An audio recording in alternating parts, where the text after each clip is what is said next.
c'est la rentrée. In other words, it is also the time where the farmers have their harvesting season, and we today want to stay in the picture, perhaps harvest the results of the strategic dialogue on the future of agriculture in the European Union. There's hardly a sector more important to our continent than agriculture. It is, as we all know, vital to our health. It is strategic to our economy and our self-sufficiency. But we know that our farmers are confronted with many and mounting challenges, either the very tough global competition, but also the devastating effects of climate change. As we know, Europe is the fastest warming continent, and we know and experience all the extreme weather events that are becoming increasingly frequent, whether it's heat waves and droughts, or floods, hailstorms, stark rain. But we also observe an increasing amount of depleted and polluted soil, and these soils are less fertile and less flood resistant, and they are diminished in their ability to hold both water but also carbon. We know that in some parts of Europe, water availability is already a severe problem.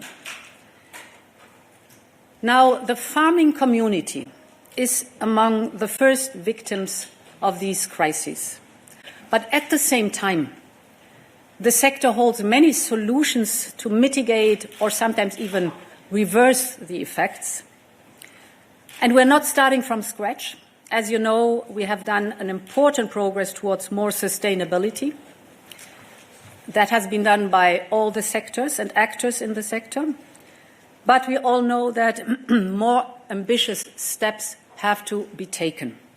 And therefore, I'm very happy that the strategic dialogue on the future of agriculture in the European Union is presenting consensual, that's important, solutions. You will certainly speak a lot about the way forward, but we all know already today that we must do more, and we will do more, to protect our farmers and to make the agri-food system more resilient, more competitive, but most importantly also more sustainable. So, dear Professor Strohschneider, let me thank you for your great work. As chairman of the Strategic Dialogue, I'm very grateful for the work of the group as a whole. It brought together many different stakeholders from the sector.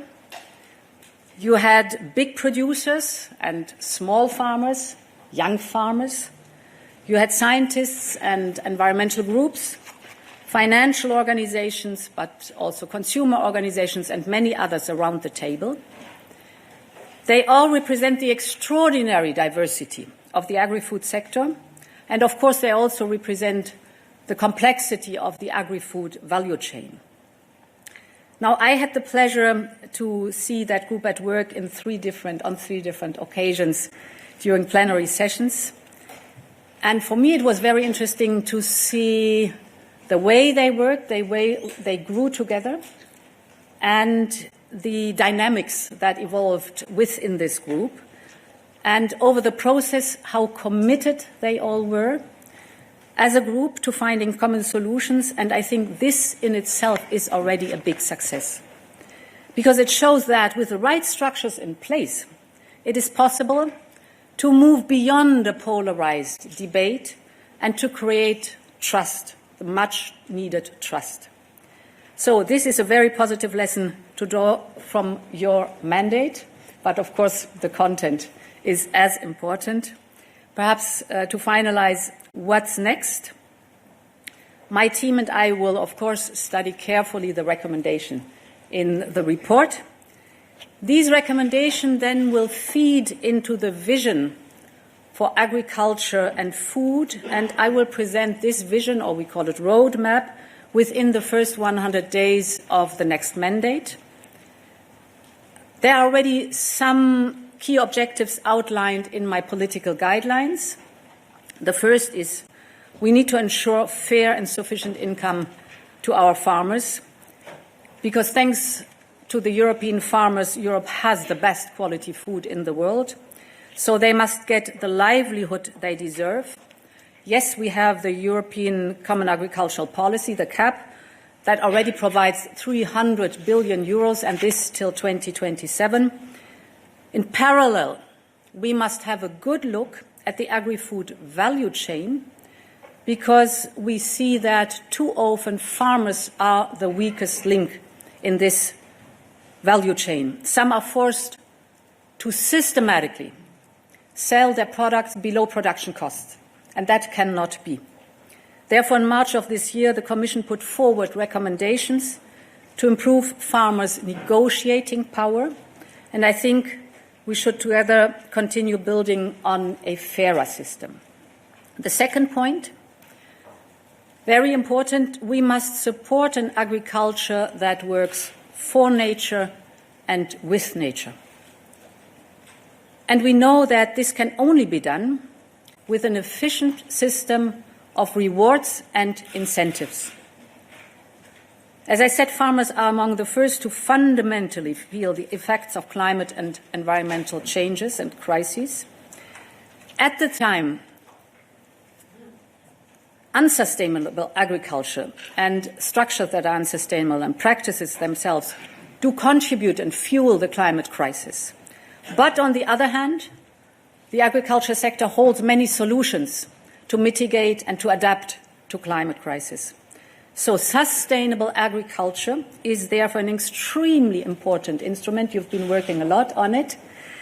And services for a healthy nature have to be rewarded. Because only if farmers can live off their land will they invest in more sustainable practices, and only if we achieve our climate and environmental goals together will farmers be able to continue making a living. So we share the same goal, protecting nature, but also creating sustainable prosperity for our farmers. And finally, we must continue to cut red tape, especially for small and family farms. Earlier this year, we introduced measures to free them from controls and penalties linked to the CAP. So we want to continue down this path together with our member states. And we must promote a competitive European food value chain. For this, we must seize all the opportunities offered by the abundance of innovation in this field. You know them, from precision farming to drones to new breeding techniques, and not only on the large-scale farms, but also in cooperatives and in the many SMEs of the sector. For all the areas I have mentioned, dear Professor Strohschneider, you will now present the concrete recommendations of the group. I just want to mention one that really caught my attention. It's that we should keep the spirit and the energy of the strategic dialogue while going forward. And I very much like this idea, to have kind of a board accompanying the transition and making sure at every step that this consensual spirit stays alive. So thank you very much, and the floor is yours.